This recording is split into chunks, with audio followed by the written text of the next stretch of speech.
हनुमान जी के लिए कोई भी काम कठिन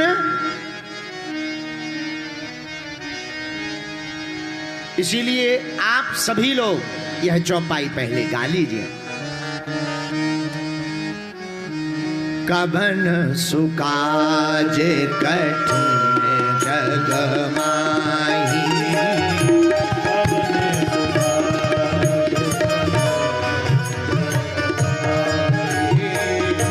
कबन सुकाजे कठिन जग माही, कबन सुकाजे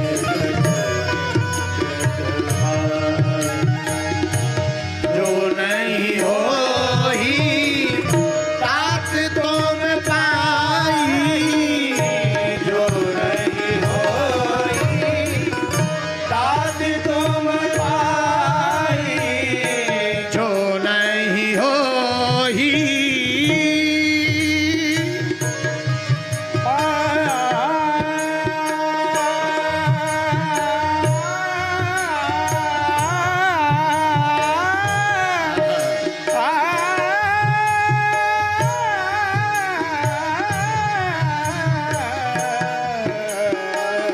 जो नहीं होई तात तुम पाई, जो नहीं होई तात तुम पाई, संकट कटे मिटे सब पीरा, संकट कटे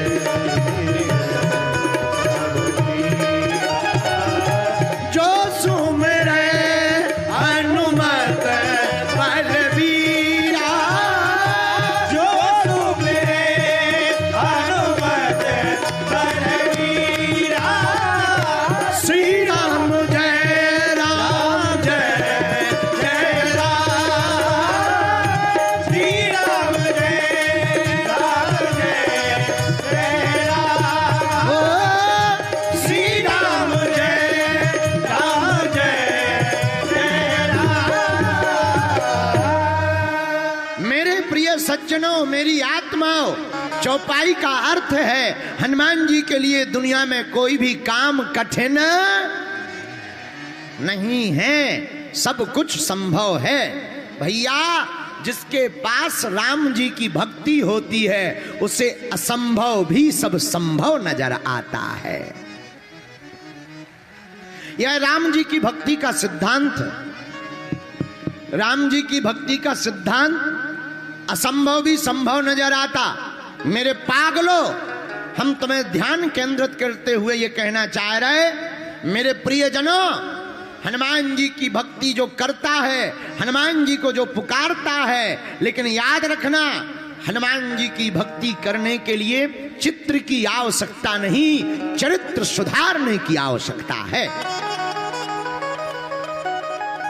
बहुत से लोग हनुमान जी की भक्ति चित्र सुधारने के लिए करते, पर मेरे प्रियजनों, हनुमान जी की कृपा चित्र से प्राप्त नहीं होती।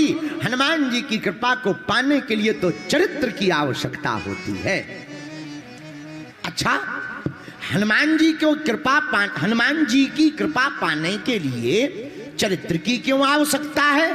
क्योंकि यह भी पवन पुत्र हैं और इनका चरित्र भी निर्मल है और यह भी प्रभु चरित्र सुनने के रसिया हैं। इसलिए भैया, मेरे प्रियजनों, मेरी आत्माओं, हनुमान जी का चरित्र दूसरे किसी देवता का ऐसा चरित्र नहीं है। इसलिए तो तुलसीदास जी को लिखना पड़ा। क्या? हाँ, और देवता चेत न धरई, और देवता चेत न धरई, और देवता चेत न धरई, हनुमत से सर्व सुख करई, हनुमत से सुख करई, और देवता चीत न धरई, और देवता चीत न धरई,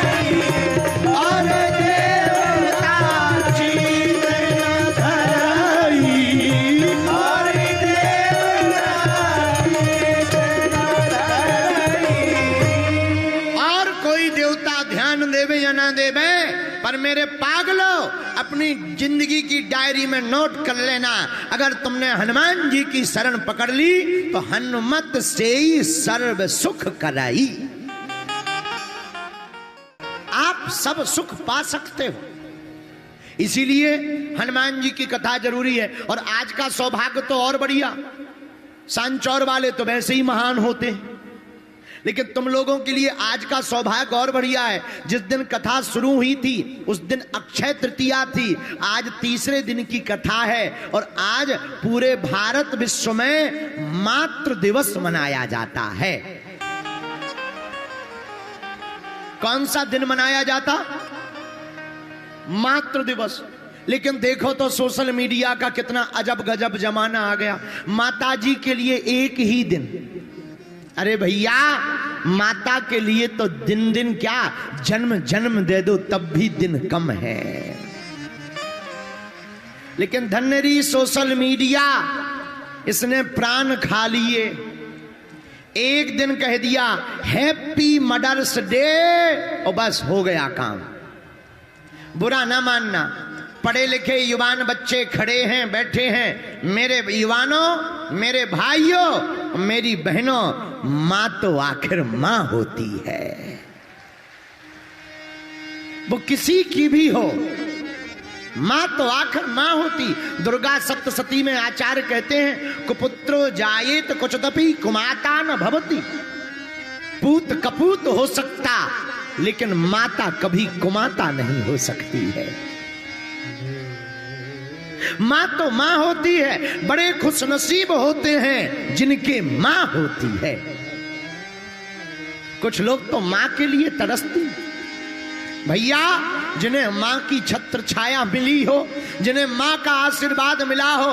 बुरा ना मानना, हमारी कथा सुनने वाले पागलों, हम तुम्हें हनुमान कथा तो सुनाएंगे ही सुनाएंगे, पर आज की कथा का सूत्र याद कर लो। तुम्हें अगर भगवान के दर्शन करना है ना, हम तुम्हें जिंदा भगवान के दर्शन करा सकते हैं। वो कोई और नहीं, मां बाप से बड़ा कोई भगवान नहीं।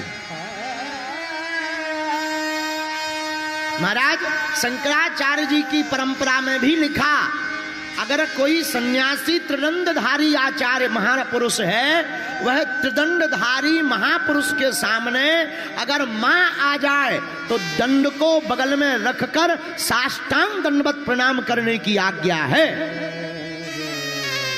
वरना त्रिदंड कहीं भी झुकाने की आवश्यकता नहीं। लेकिन मां का ऋण दुनिया में कोई चुका नहीं सकता। मां तो आखिर मां होती, किसी की भी हो भैया, मां तो आखिर मां होती है। मेरी प्रार्थना है हाथ जोड़ के, मेरी आत्मा, आज मातृत्व दिवस है। अंग्रेजी में बोले तुम्हारी तो मदर्स डे है। मदर्स डे पर केवल फोटो या पोस्ट डालकर अपना अपकार मत कर देना। केवल फोटो डाल करके तुम मां के ऊपर उपकार नहीं कर रहे हो। प्रति मां, हम लोग प्रति मां कहते हैं, पर प्रति मां की जगह अगर कोई व्यक्ति प्रति मां में प्रति मां देखने लगे तो देश का सौभाग्य जाग जाएगा। आज मातृत्व दिवस है, लेकिन इस मातृत्व दिवस के पावन पर्व पर राजस्थान के पागलों, तुम अपने घर पर शपथ लेकर के जाना, जिस बेटा ने और बेटी ने मां बाप को प्रसन्न नहीं किया, वो भगवान को कभी प्रसन्न नहीं कर सकता है। जिस बेटा और बेटी ने मां बाप को प्रसन्न नहीं किया, वो कभी दूसरों को प्रसन्न नहीं कर सकता, भगवान को नहीं पा सकता। भगवान को पाना है, भगवान को देखना है, भगवान को जानना है। भैया मां बाप से बढ़कर के कोई भगवान नहीं है इस पृथ्वी पर। सब कुछ समाया है। इसलिए आज मातृत्व दिवस है, लेकिन मातृत्व दिवस के पावन पर्व पर हमारे प्रियजनों और हमारी आत्माओं, आज का केवल एक दिन मां को देने से तुम ऋण नहीं चुका पाओगे। अपने जीवन का हर पल माता पिता को देना चाहिए। विचार करो, माता पिता नहीं होते तो क्या हम लोग होते? बोलो हाँ या ना। अब भाई राजस्थान वाले पेड़े से पैदा हो जाते हो तो हनुमान जी जाने, क्या माँ बाप के बिना कोई पैदा हो सकता? बोलो। और विचित्र बात देखना, हम लोग 20 साल तक माँ बाप के घर पर रहते, रातों भर एक माँ होती है, पिता कितना भी विचित्र हो पर माँ का दिल बड़ा कोमल होता है। बेटा या बेटी कितनी भी बड़ी गलती कर दें, उल्टा सीधा बोल दे, बेटा या बेटी माँ बाप को उल्टा सीधा बोल दे, गाली बक दे, माँ कितनी भी नाराज हो जाए पर वो रात के समय सोने के पहले थाली लेकर के भोजन की आ ही जाती है। इसलिए भैया मां से बड़ी कोई ममता नहीं, मां से बड़ी कोई मूर्ति नहीं, मां से बड़ा कोई भगवान नहीं।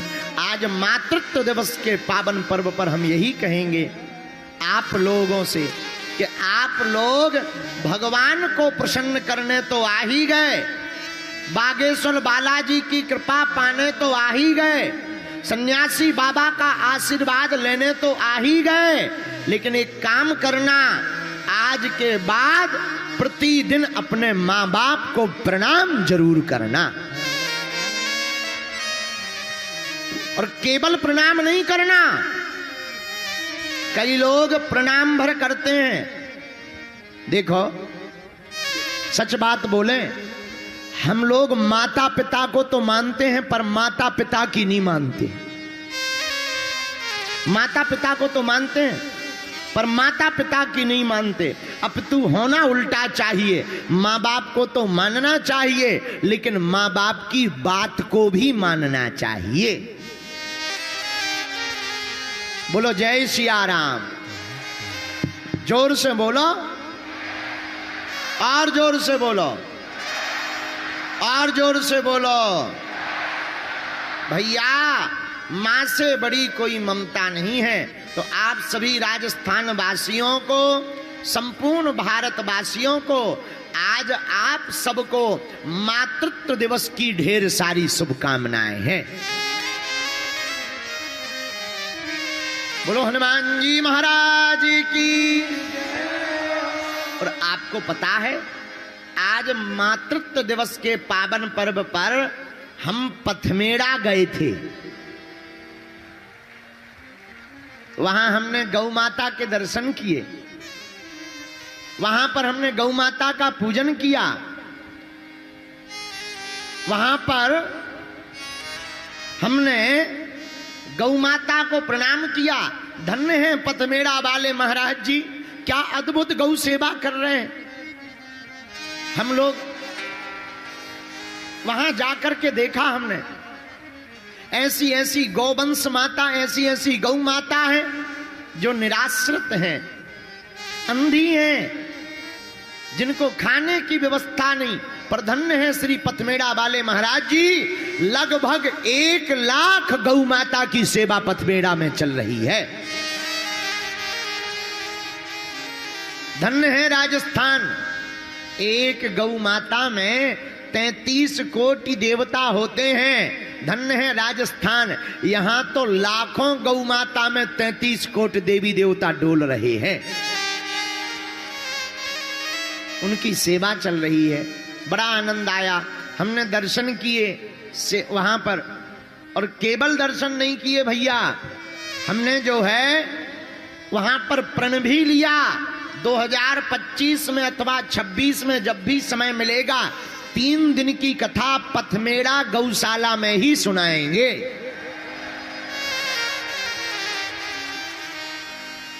गौ माता के लिए सुनाएंगे। और आज जो भी हमसे सेवा बनी, आप लोगों से भी हम प्रार्थना करेंगे ऐसी गौ माता की सेवा जरूर करनी चाहिए। बोलो गौ माता की जय हो। लेकिन देश का दुर्भाग्य तो देखो, हम जिसे माता कहते हैं वो रोड पर घूम रही, हम जिसे माता कहते हैं वो रोड पर घूम रही, और हम लोग एसी में पड़े। कितना बड़ा दुर्भाग्य। 120 करोड़ हिंदुओं के देश में 37 करोड़ गौ माता को नहीं रख पा रहे हैं। ये भारत का दुर्भाग्य है। इससे बड़ा क्या दुर्भाग्य होगा कि हमारी गौ माता। अच्छा देखो तो, धन्य रे अंग्रेजी का जमाना, क्या जमाना आ गया। गाय पालने में शर्म आती है, कुत्ते पालने में स्टेटस बढ़ रहा है। जमाना तो देखो क्या गजब का जमाना आ गया। गाय पालने में शर्म आ रही और कुत्ते पाल रहे, देसी विदेशी, एसी, काले भूरे, बिलैया छाप, ऐसे ऐसे कुत्ते पाल रहे। हनुमान जी बचावे। पहले के जमाने में लिखा रहता था अतिथि देवो भवा, यहां से निकले जो नर नारी सबको सीता राम हमारी। समय बदला, दरवाजे पर लिखने लगे वेलकम। अब समय बदल गया पूरा पूरा। अब तो दरवाजे पे बड़ा भारी बोर्ड लगा देते हैं, कुत्तों से सावधान। बताओ तो, ऐसे लगता है जैसे पूरे घर में कुत्ते ही कुत्ते हो। हाँ, बुरा ना मानना, हमारी कुत्तों से कोई दुश्मनी नहीं है। ना ना ना, हमारी कुत्तों से दुश्मनी नहीं है। हमारा तो गौ माता से प्यार है। एक एक गौ माता की सेवा समस्त हिंदुओं को करनी चाहिए। तुम्हारे घर में व्यवस्था नहीं है, एक गौ माता रोड की पकड़कर किसी गौशाला में जाकर रखकर उसका खर्चा स्वयं उठाकर किसी चरवाहे को देना चाहिए। चरवाहे का जीविका भी चलेगी और गौ माता का संरक्षण भी हो जाएगा। क्योंकि राम कृष्ण की प्यारी गैया सारे जग की माता है। धर्म अर्थ अरु काम मोक्ष की दाता भाग्य विधाता है। राम कृष्ण की प्यारी गैया सारे जग की माता है। धर्म अर्थ अरु काम मोक्ष की दाता भाग्य विधाता है। राम कृष्ण की प्यारी। बोलो गौ माता की, गाय राष्ट्र माता की, गौ माता की। वहीं से आप लोग मातृ दिवस के पावन पर्व पर हाथ जोड़कर सब लोग गौ माता को प्रणाम कर लो। ओम सुरभ्यै नमः, ओम सुरभ्यै नमः, ओम सुरभ्यै नमः। बोलो गौ माता की जय हो। आज का दिन धन्य है। मातृत्व दिवस पर तृतीय दिवस की हनुमान जी की कथा को सुना रहे हैं। हनुमान जी कौन? जिन्हें न मान प्रिय है, न सम्मान प्रिय है, न अपमान प्रिय है, जिन्हें केवल श्री राम प्रिय है, वही है हनुमान जी महाराज। हनुमान जी कौन? हनुमान जी में सर्व गुण है। इसलिए तो श्लोक में कहा सकल गुण निधानम, सभी गुण व्याप्त हैं। वानराणाम धीसम, वानरों के राजा हैं। हनुमान जी महाराज कौन? श्री राम जी के परम प्रिय दूत। हनुमान जी महाराज कौन? पवन पुत्र। हनुमान जी महाराज कौन? कलयुग के राजा। हनुमान जी महाराज कौन? चारों युगों के परम भक्त हैं। इसीलिए तो हनुमान जी के लिए कहा चारों युग परी ताप तुम्हारा है परिसिद्ध जगत उजियारा। चारों युग परी ताप तुम्हारा है परिसिद्ध जगत उजियारा। हनुमान जी महाराज जिनका चारों युगों में प्रताप है, यह चारों युगों में विद्यमान है। सतयुग में रुद्र रूप में विद्यमान थे, त्रेता युग में वानर रूप में हनुमान रूप में विद्यमान थे, द्वापर युग में श्री कृष्ण के साथ महाभारत के युद्ध में ध्वज के ऊपर कपिध्वज के रूप में विद्यमान थे, और कलयुग में संतों के रूप में हनुमंत विद्यमान है। चारों युगों में हनुमान जी है। तो क्या कलयुग में हनुमान जी है? हाँ है। कहां? अरे भैया कहां नहीं, लो हम उत्तर दे देते हैं। कहां? साधु संत के तुम रखवारे, साधु संत के तुम रखवारे, असुर निकंदन राम दुलारे, असुर निकंदन राम दुलारे। साधु संत साधु संत के तुम रखवारे, असुर निकंदन राम दोनों हाथ उठाकर श्री राम जय राम, श्री राम जय राम, जय जय राम, श्री राम जय राम जय श्री राम जय राम जय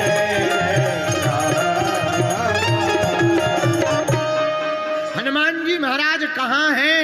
साधु संत के तुम रखवारे, असुर निकंदन, बोलो राम दुलारे। जहां जहां संत और महात्मा रहते हैं भैया, वहीं वहीं हनुमान जी का वास है।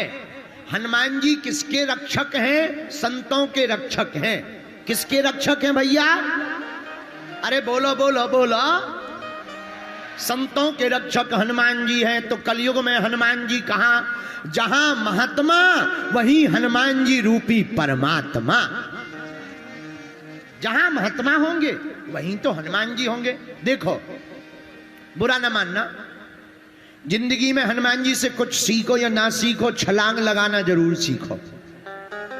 क्या लगाना सीखो? जोर से बोलो। छलांग। अच्छा, छलांग लगाने का मतलब ये नहीं है कि तुम अपने घर में छत से कूद जाओ। हमारे गांव में हमने कथा सुनाई एक सज्जन को, हमने कहा छलांग लगाना चाहिए, हनुमान जी से ये सीखना चाहिए। वो दूसरे दिन नकली मुगदर लेकर के छत पे खड़े हो गए और हमें दिखा के बोले, देखिए हनुमान जी लंका में कूदे और नीचे गिरे सो पैर टूट गया। हमने उन्हें समझाया, हमने कहा इस छलांग के लिए नहीं कहा, हनुमान जी की छलांगें भी बड़ी अद्भुत हैं। बोलो जय सिया राम। देखो, मंजिल उनको मिलती है जिनके हौसलों में जान होती है। पंख से कुछ नहीं होता है। जिसकी जिंदगी हनुमान जी से जुड़ी हो, उसी की जिंदगी में उड़ान होती है। हनुमान जी महाराज ने, आपको हम बताएं, अपने जीवन काल में 5 बार छलांग लगाई। महाराज जी कितनी बार? बोलिए बोलिए। 5 बार। 5 बार हनुमान जी ने छलांग लगाई। आपको हम प्रमाण सहित देते हैं। पहली छलांग हनुमान जी ने कब लगाई? बाल काल में ही। बाल समय रवि भक्ष लियो तब तीनहु भयो धियारो, ताहि सो त्रास भयो जग को यह। पहली छलांग हनुमान जी ने बाल काल में, बचपन में लगाई। ये कौन सी छलांग थी? ये केवल सूर्य खाने की छलांग नहीं थी, यह ज्ञान की छलांग थी। ज्ञान को पाने के लिए बचपन में ही हनुमान जी ने पहली छलांग लगा दी है। अब दूसरी छलांग कब लगाई? आहा हा, हनुमान जी ने दूसरी छलांग लगाई लंका जाने के लिए। यह कौन सी छलांग है? जब माता जानकी जी की खबर लेने जाना था, तब भक्ति की खोज में हनुमान जी ने दूसरी छलांग लगाई। इस छलांग का नाम है भक्ति की खोज। मतलब जो पहली छलांग ज्ञान की लगाएगा, वही दूसरी छलांग भक्ति की लगा पाएगा। और जिंदगी में पहली छलांग ज्ञान की लगानी चाहिए, दूसरी छलांग भक्ति की लगानी चाहिए। अब हनुमान जी की तीसरी छलांग सुनो। हनुमान जी ने तीसरी छलांग लगाई संजीवनी बूटी लाने के लिए। कब लगाई? संजीवनी बूटी लाने के लिए। लाय सजीवन लखन जी आए,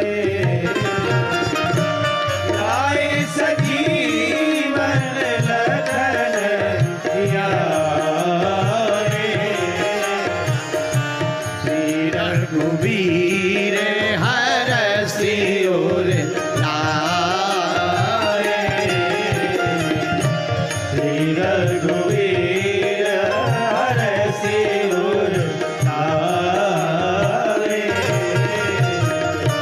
श्री राम जय राम, श्री राम जय राम, जय जय राम,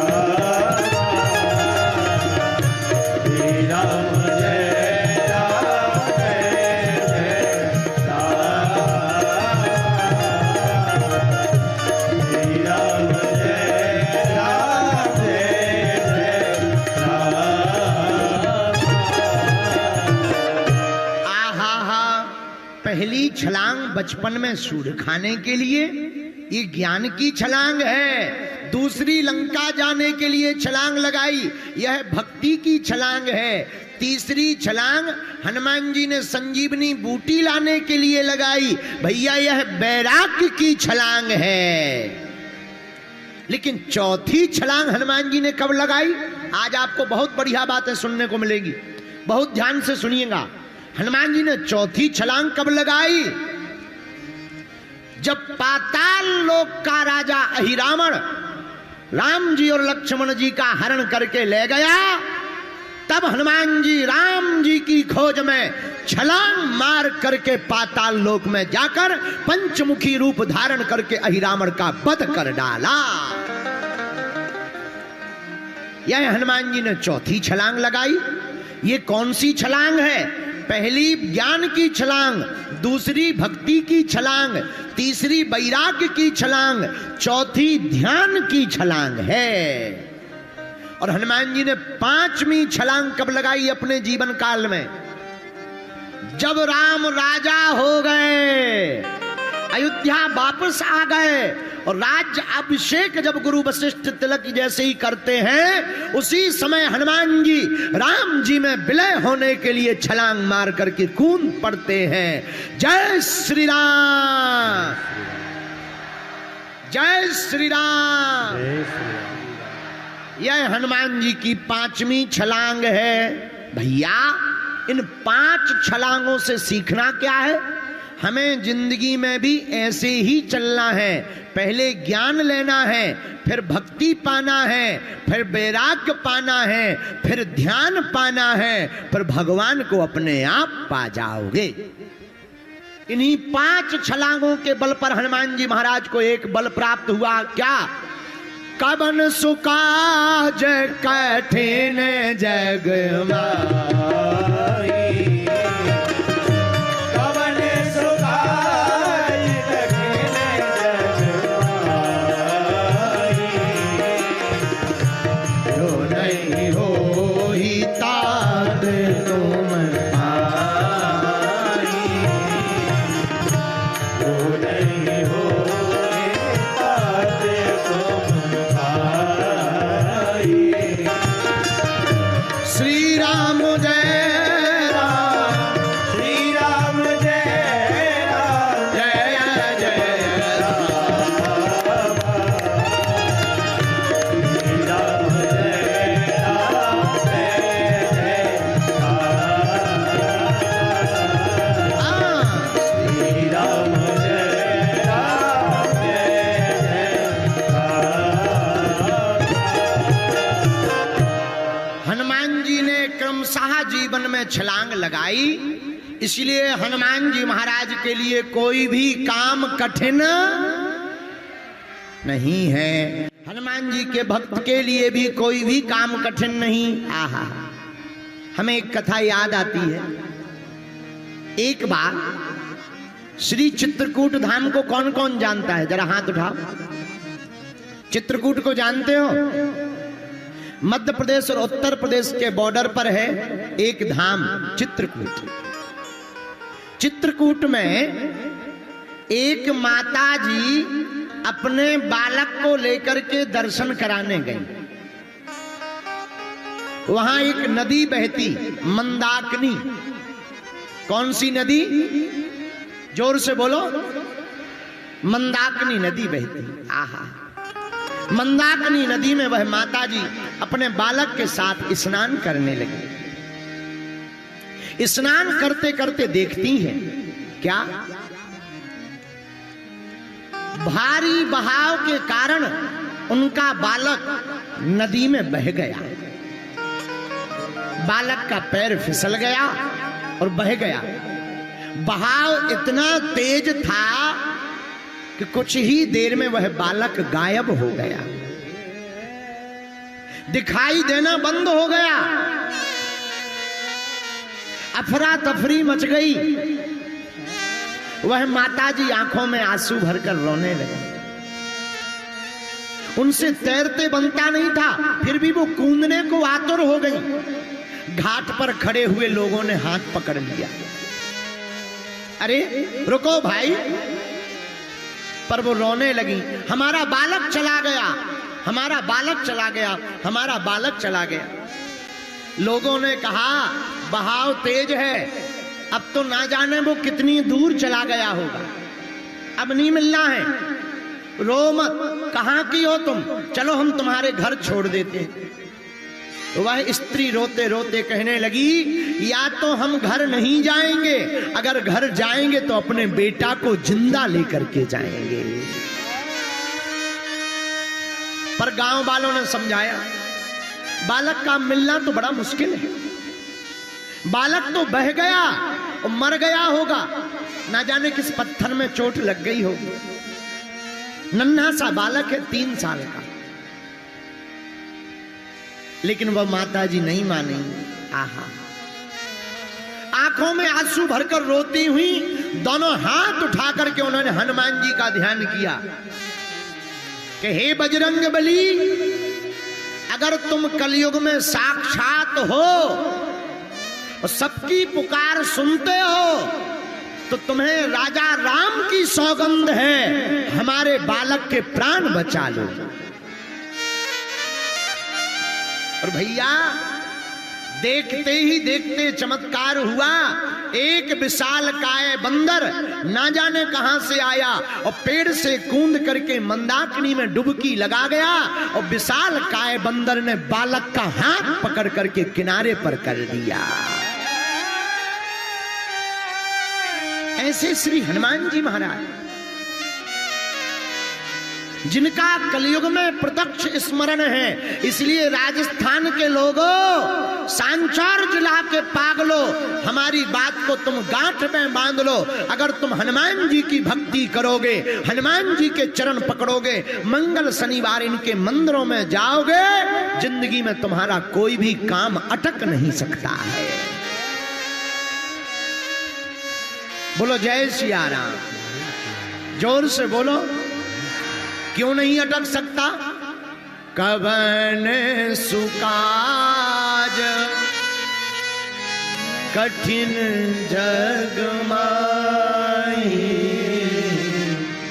जो नहीं होई तात को पाए।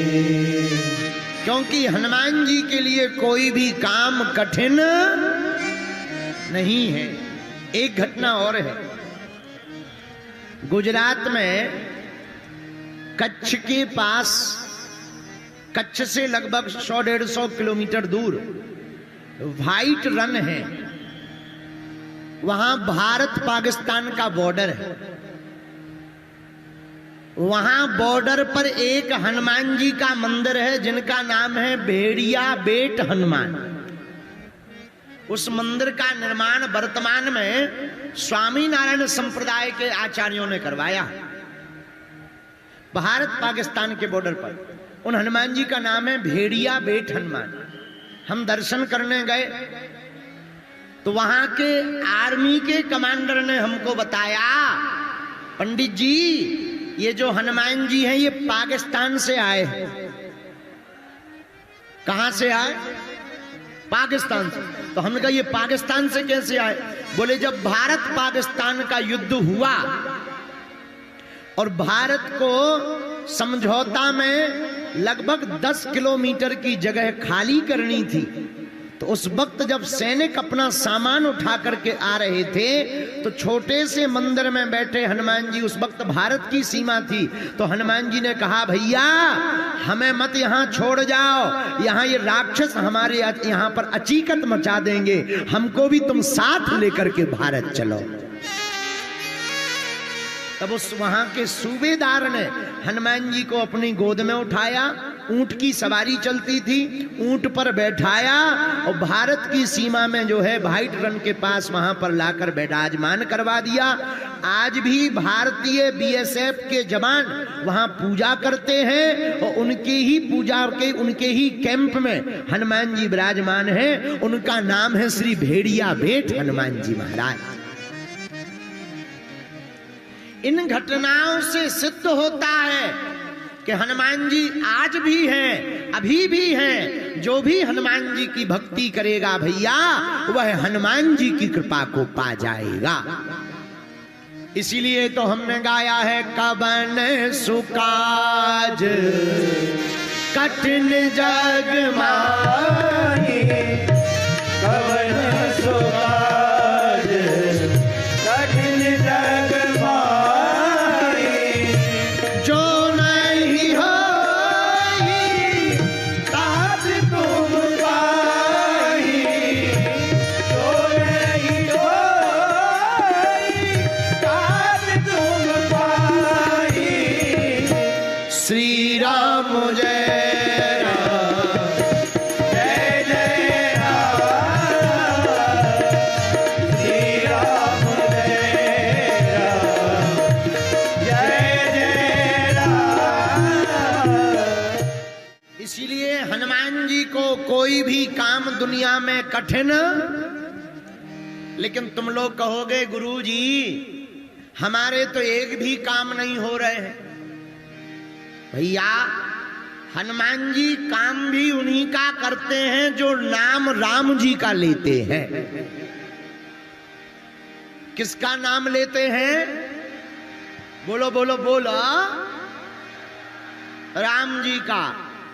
और हम लोग जो है 6 दिन तो पिए पौवा और मंगलवार को करें जय हनुमान ज्ञान गुण सागर। 6 दिन तो पिए पौवा और मंगलवार को भूत पिशाच निकट नहीं आवे, ठटरी के बरे नक कटा। क्या हनुमान जी घर के हैं? अरे हनुमान जी की कृपा को पाने के लिए उनके चरित्र का जीवन में अनुसरण करना पड़ेगा। कथा सुनने का मतलब ये नहीं है कि तुमने ताली बजाई राधे राधे राधे राधे राधे राधे राधे राधे, बाद में सब आधे आधे। हाँ, अब कहते महाराज जी हमने तो 20 कथाएं सुन ली, कुछ नहीं हुआ। एक बार एक राजस्थान का पत्रकार हमसे पूछ रहा था, ए महाराज पहले के जमाने में भागवत होती थी, पुष्पक विमान लेने आता था, आजकल इतनी भागवत हो रही बैलगाड़ी भी नहीं आ रही। हम कहते बैलगाड़ी ना आए, कम से कम ऊंट गाड़ी तो आ जाए। बैलगाड़ी ना भी आए, ऊंट गाड़ी तो आ जाए। क्या बात है, भागवत बदल गई क्या या कथा डिस्टर्ब हो गई? हमने कहा ठटरी के भरे नक कटा, कथा नहीं बदली न भागवत बदली, कथा वही है, बस सुनने वाला राजा परीक्षित जैसा नहीं है और कहने वाला सुखदेव जी जैसा नहीं है। अगर दोनों जुड़ जाएं तो आज भी पुष्पक विमान आ सकता है। लेकिन आजकल कहने और सुनने वाले दोनों की गति बदल गई। सुनने वाले भी कहते हैं कथा में चाहे श्लोक होवे ना होवे, परलोक जावे ना जावे, नाम हो जावे कि हमने भागवत कथा करवाई, बागेश्वर धाम सरकार को बुलाया। और गुरुजी भी कहते हैं भाड़ में गो, तुम्हारा कल्याण होवे ना होवे, अपना बैंक बैलेंस भर जावे। बोलो सीताराम, जोर से बोलो। इसीलिए दोनों का कल्याण नहीं हो रहा है। लालची गुरु, लोभी चेला, चले नरक में ठेलम ठेला। हाँ, दोनों नरक में ठेलम ठेला चल रहे। बोलो जय बजरंग बली, जोर से बोलो। और आजकल आदमी इतना विचित्र है, उसे एक संकट दुख कितना भी आ जाए, अपने दुख में ज्यादा दुखी नहीं है, पड़ोसी का सुख देख के ज्यादा दुखी है। हाँ, एक बार जयपुर की एक घटना है, विनोद की। दो मित्र थे, एक का नाम चंगीलाल, एक का नाम मंगीलाल। दोनों कमरे में लेटे थे। भूकंप आया तो भूकंप में पूरा घर फड़फड़ाया। चंगीलाल बोला चलो उठ चलो बाहर चलते हैं, भूकंप आ गया, मकान गिर जाएगा। अरे दूसरा बोले सो जाओ, कौन अपने बाप का गिरना है, किराएदार का गिरेगा। है? ऐसी बुद्धि लगाने वाले भी विचित्र लोग हैं, जिन्हें अपना अहित नहीं दिखाई देता। भैया, हम हाथ जोड़ करके आज की कथा में प्रार्थना करना चाहते हैं, हनुमान जी से कुछ सीखो या ना सीखो, हनुमान जी की कथा से एक चीज जरूर सीखो, प्रचार नहीं विचार करना सीखो। क्या करना सीखो? विचार। प्रचार नहीं, हनुमान जी विचार करते हैं। कपिमन कीन विचार, करो विचार करो का भाई, ये हनुमान जी का गुण है। हनुमान जी कोई भी काम करने के पहले विचार करते हैं, इसलिए हम लोगों को भी कोई भी काम करने के लिए पहले विचार करना चाहिए, फिर प्रचार करना चाहिए। और हम लोग करते क्या है, पहले प्रचार कर देते हैं, बाद में विचार करते हैं, फिर काम फेल हो जाता है, दांत निकाल देते हैं, तो काम हो ही नहीं रहा। अरे भैया, सूत्र हनुमान जी से सीखो, पहले विचार फिर प्रचार। हनुमान जी की कथा सीखने योग्य है, क्योंकि हनुमान